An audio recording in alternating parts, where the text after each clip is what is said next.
nturikosa habe namba, ndasubiyemo nturikosa habe namba. Urinyishu isi irindiriye. Uru rufunguruzo uri umuco hagati y'umwiza w'abandi. Kandi ikindi nokubwira nuko uhari kubera impamvu, uri kwisi kubera impamvu. Reka rero kwamuvuga yuko uri kosa nta na gato.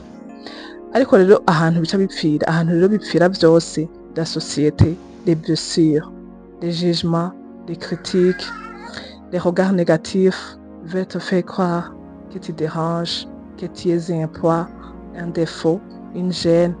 Parfois on essaiera de te faire croire que tu n'es pas assez, que tu fais trop, tu n'as pas ta place.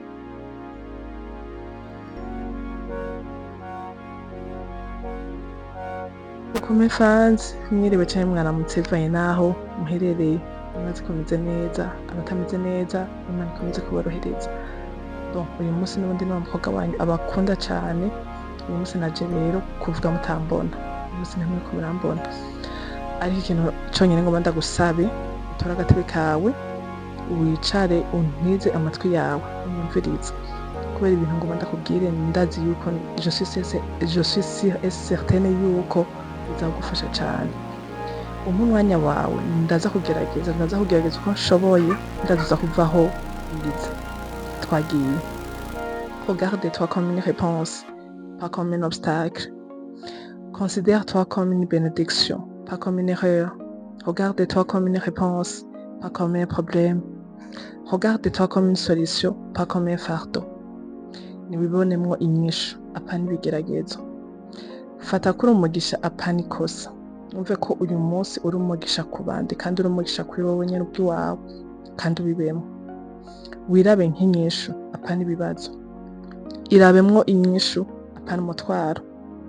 Abantu benshi kenshi cyane abantu twibonamwo kote negatif, twama tubona kote negatif iri muri twebwe, ariko kote positif niyo twigera tubona. Twama tubona ibibazo biri muri twama tubona ibibazo gusa, ariko ntitwigera tubona kote positif iri muri twebwe. Uyu munsi rero nanje nivyo nje kukubwira, nivyo nje kugukuramo. Iyo kote negatif irahari, ariko na kote positif muri wewe irahari. Tu es la réponse à un besoin.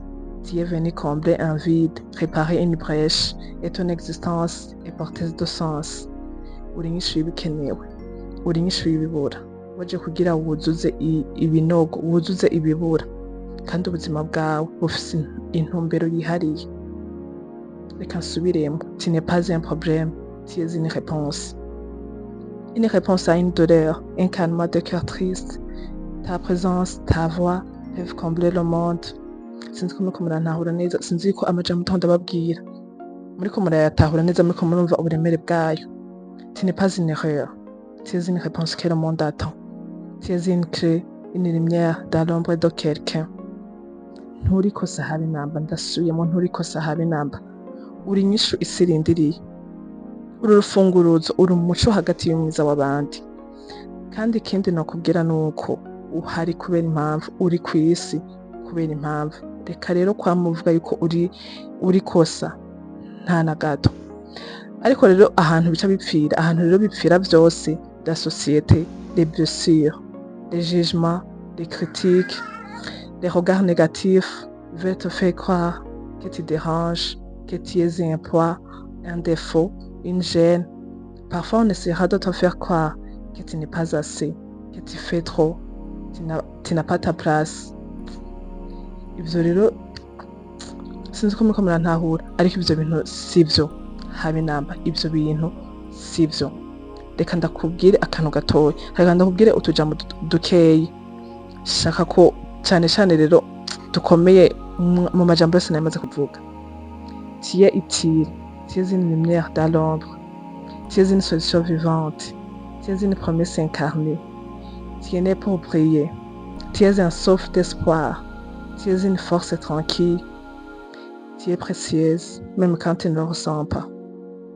Kandi agusigurire neza aya majambo ndakubwiye mu Kirundi uwutoba yashoboye kubitahura. Uri ingirakamaro, uri umuco hagati y'umwiza, uri inyishu nzima, uri isezerano ryarangutse. Wavutse kugira ngo usayangane, uri inyishu y'icizere, uri uw'agaciro naho woba wiyumva yuko udafise ico umariye abandi. Niyo mpamvu nje kukubwira ngaha nshimitse, sois toi-même, ba wowe nyene uko nyene umeze. Reka kwama wiyumvira noba naka, noba nkurya, esprit yiwawe hari ukuntu wayimenyereje kwama wiyumvira ati ndashaka kuba naka afise birya nanje ndashaka kubironka. Ariko kimba wari uzi ibibazo yoba agendana navyo, sinzi ingene nobikubwira, ingene basi amafardo usanga agendana nayo.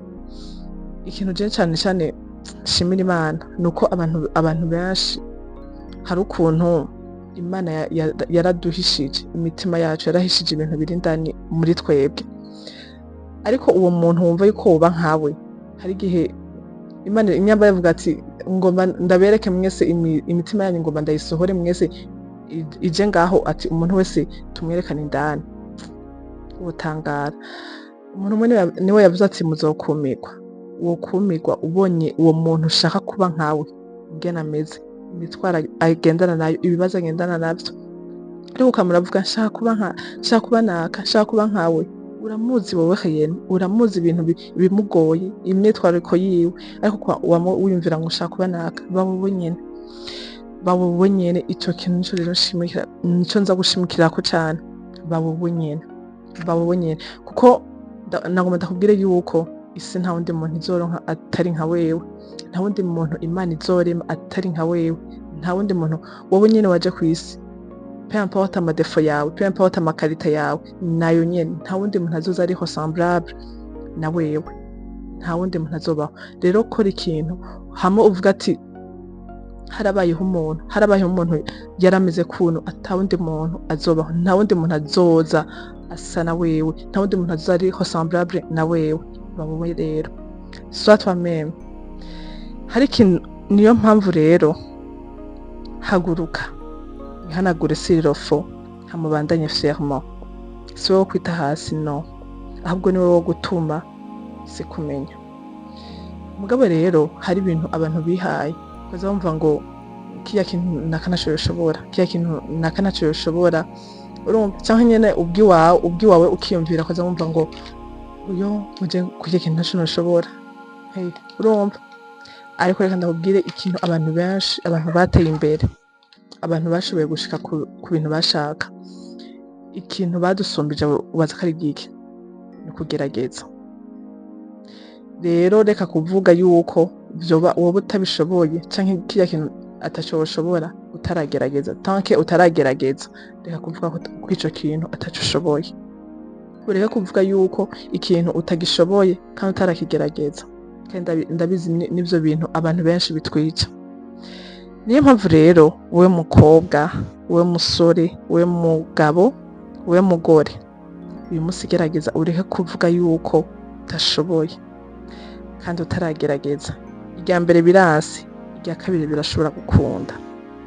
Tangura waplike ndakubwiye iyo mpano yawe, ivyo bike nyene uzi, hari umunsi uzobisohora canke uzoshobora kubisohora kugira abantu benshi, kugira abantu bashobore kubibona, ugasanga bifashije abantu benshi. Ivyo nyene wumva ari bikeyi, ugasanga hari abantu benshi bizofasha, hari abantu benshi bizokubaka.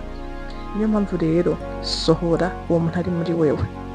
Waje kwisi kugira ngo usayangane, ufashe abandi kandi unabafashe no gusayangana, basayangane kubera wewe.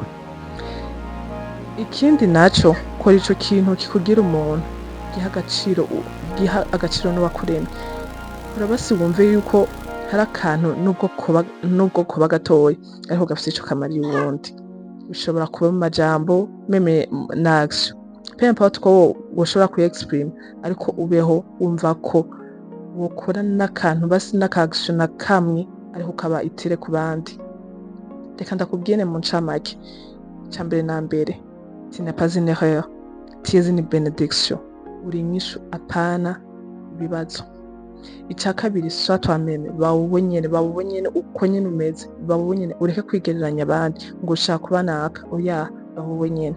Ica gatatu, kora akantu basi nubwo kuba gatoyi, nubwo kuba ka-action gatoyi, ariko wumve ko uritire ku bandi. ndabakunda cyane n'uwo mukobwa wanyu abakunda cyane kimwe utarakora sabone ndakwingiza ukore sabone ikiganiro hari uwundi muntu ubona cofasha ntucirangagiza ndabigusabye ntuze kwirangagiza kino kiganiro ugipartage n'abandi ugenda commentaire mwandike muri commentaire uko mwacakiriye kino kiganiro ingene mwacumvise ndabakunda ciao ciao baririmbyi nta kintu kiryoshe nko kubona mukora indirimbo zikamenyekana ku rwego mpuzamakungu. Umva rero umuti wabonetse, Henko Sound ni studio iri kubica bigacika. Tubafitiye abahinyanyuzi mpuzamakungu banonosoye ivya beatmaking, voice recording, mixing na mastering biri ku rwego rudasanzwe. Muri Henko Sound tukaba dukora kandi ama publicity, dubbing na sound tracks ku bakora amareresi, ku bashaka nabo ko ivyabo bimenyekana bikamamara no mu makungu canke ku baririmbyi bashaka gukorerwa ibiganiro canke gukoreshwa ibiganiro. No tubafitiye Henko TV ibamenyekanisha. Tukaba dukorera mu ntara ya Gitega, mukaba mufuza ico mubaza mutwakore kuri 61 46 84 48. Henko Sound ni ryo jwi ry'u Burundi.